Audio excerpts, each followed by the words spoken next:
সরকার সিদ্ধান্ত নিলেও রাজধানীর কোনো বাস টার্মিনালেই বাড়েনি ডিজেল চালিত বাসের ভাড়া।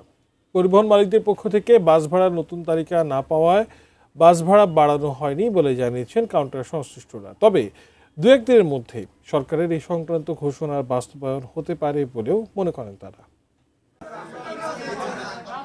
জ্বালানি তেলের দাম বাড়ানোর পর বাস ভাড়া বৃদ্ধির সিদ্ধান্ত হয় বৃহস্পতিবার।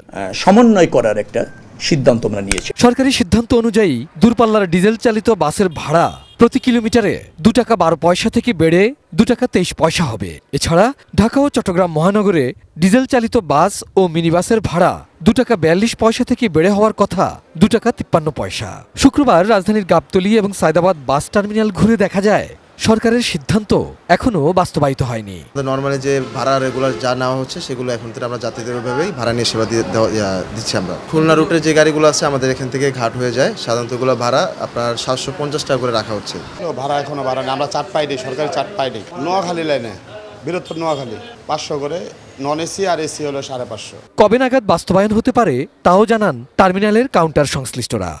হিসাব করে যাই আসুক মালিক সমিতি থেকে এটার সম্পূর্ণ রোডের চার্ট কইরা প্রতিটা কাউন্টারে তারা লিস্ট পাঠায় দেয়। এখন আমরা লিস্ট পাই না, লিস্ট হয়তো 2-1 দিনের ভিতরে পেয়ে যাব। বিআরটিএ মালিক সমিতিতে দিবে, মালিক সমিতি আমার কাছে পৌঁছাবে, তখন থেকে আমরা ভাড়া বেশি নিতে পারবো। যে পর্যন্ত ভাড়া চার্ট না আসবে সে পর্যন্ত আমরা বেশি নিতে পারবো না। বর্তমান জ্বালানি পরিস্থিতিতে যাত্রী সংকটে কখনো নির্ধারিত ভাড়ার চেয়েও কম দামে দূরপাল্লার বাসের টিকিট বিক্রি করতে বাধ্য হচ্ছেন বলেও দাবি পরিবহন সংশ্লিষ্টদের। এখন তো 115 টাকা যখন ডিজেল চলছে তখন 390 টাকা, যাত্রী 390 টাকা তো দেই না, আরো কম দিতে চায়। যাত্রী 300 টাকা, 350 টাকা, 15 যাত্রী 250 টাকা দিয়ে যেতে।